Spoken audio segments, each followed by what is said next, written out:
You're watching South Asia Newsline, and here are the top stories we're tracking for you on Monday, the 14th of August. Heavy rainfall triggers deadly landslides in India's Himachal Pradesh. Pakistani military convoy escorting Chinese nationals attacked in Balochistan. And prolonged drought deepens Afghanistan's humanitarian crisis.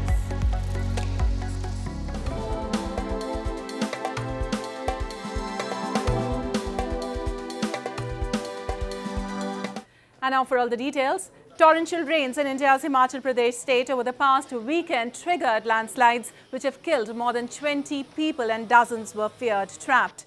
In one such deadly incident, a temple collapsed in the hill town of Shimla, killing more than 8 people on Monday. The death toll was likely to rise as rescue workers searched for more survivors. Chief Minister Sukhwinder Singh Sukhu visited the spot and assured all possible efforts to save lives. Schools and other educational institutes were ordered to close and people in danger were being moved to safety in shelters, officials said. यहाँ पर कहने को आप देखेंगे तो यहाँ पर शायद बादल फटा है जिसके कारण रेलवे ट्रैक समरील की पूरी सड़क नीचे आ चुकी है। इस बिल्डिंग के नीचे 20 से 25 लोगों के दबे होने की आशंका है। ये बेसिकली शिव का मंदिर है जो 150 साल के करीब पुराना है। बहुत अधिक जानमाल का नुकसान हो चुका है। तकरीबन 4 लाशें हम अभी तक निकाल चुके हैं। Meanwhile, a cloudburst in Solan district resulted in deaths of 7 people of a family, while a mother and a child were killed in the Mandi district when their house collapsed. Heavy rains and landslides in Himachal Pradesh had earlier damaged farms, destroyed roads, power lines and infrastructure worth $550 million and killed more than 80 since the monsoon season began in June.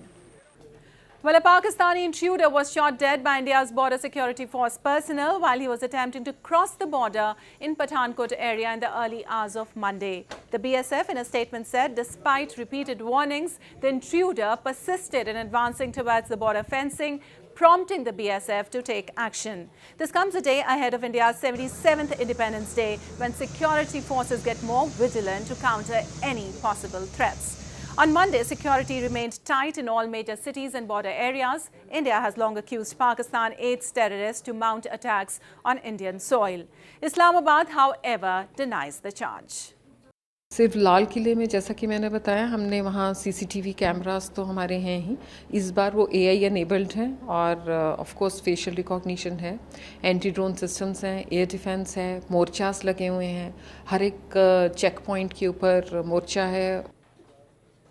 Meanwhile, a Pakistani military convoy escorting Chinese nationals to a construction project in Balochistan province came under attack by a separatist group on Sunday. In a statement, BLA, the Balochistan Liberation Army, which claimed the attack, said it inflicted multiple casualties during the ambush. However, the Chinese consulate in Karachi and Pakistan's military communication wing refuted the claims. The BLA and other guerrilla fighting groups active in the region have targeted Chinese interest in recent years as they accuse Pakistan, along with China, of exploiting the province's natural resources under the garb of CPEC, the China-Pakistan Economic Corridor project. And moving on, the Young Doctors Association in Gilgit Baltistan has opposed the government's move to raise the retirement age of specialist doctors and nurses to 65 years. They claim the move, which is aimed to address the shortage of doctors, is instead detrimental for young doctors who, despite being qualified, are not getting specialized posts and are forced to serve on low-level positions. They criticized the government for what they perceived as hasty approval without consultation with relevant stakeholders. They also highlighted various pending bills concerning free medicine for underprivileged patients, acquiring essential equipment. हमारे seniors हमारे respectable हैं, वो बेशक हमारे साथ आए रहें, हमें जो है ना लीड करें, लेकिन इस तरह नहीं जिससे कि वो दूसरों का हक खा जाएं।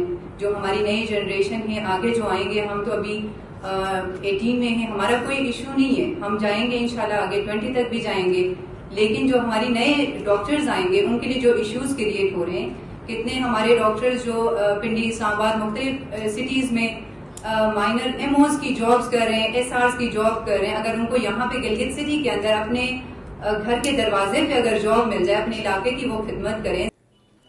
And prolonged drought across Afghanistan has taken a toll on its farmers as the natural calamity has shrunk their incomes and has also impacted the country's economy. A report. The persistent drought across Afghanistan due to climate change is severely affecting farmers, leading to reduced yields and impacting the country's overall economy. 55-year-old farmer Abdul Ahad in Balkh province used to plant at least 3 wheat crops a year, but in the last 3 years he has only been able to grow one. He said his income has shrunk, which has forced his family to cut back on food beyond essentials like bread and fruit. With a sharp reduction this year in humanitarian aid, the level of development assistance to help with the problem has also been limited. اولا 5 سال 30 سال پیش از همین زمین ما 4000 سر 5000 سر گندم میگیریم. این سال 35 سر گندم گرفتم از هفت خرما. 35 سر. 50 قنار کا گرفتیم. یکینم هزار قنار کا میگرفتیم 5 سال 30 سال پیش. هاو بود دایرا بود چشمه بود. چاهاو داشت باحال بود. این سال هیچ چیز نه. Since seizing power in 2021, water resources and the struggles of agriculture are one of Taliban's top challenges. The UN World Food Programme says 15.3 million people are facing acute food insecurity in the country of nearly 42 million people.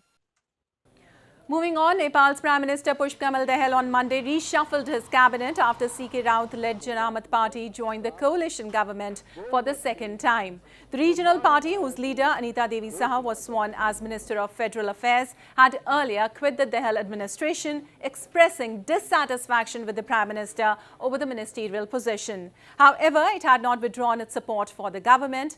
PM Dahal, who assumed office for the third time in December last year, has so far shuffled his cabinet 11 times to accommodate members from the multi-party alliance supporting his government.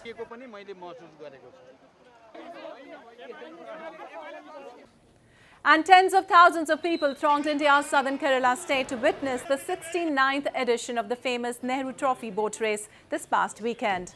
A total of 72 boats, including 19 snake boats, participated in the race to compete for the coveted trophy. Snake boats are traditional to the region and are called so for their long canoe-style shape. The event is named after the first Prime Minister of India, Jawaharlal Nehru. Well, we don't know much about the different boats, but we think it's really interesting to see it, and the sportsmen are really giving their best, so it's great to see. We like it very much. The annual event is held each August and draws thousands of spectators from around the world. This year, the trophy was won by members of the Palathuruthi Boat Club, local media reported. Well, that's all in tonight's edition. We'll see you same time tomorrow. Good night.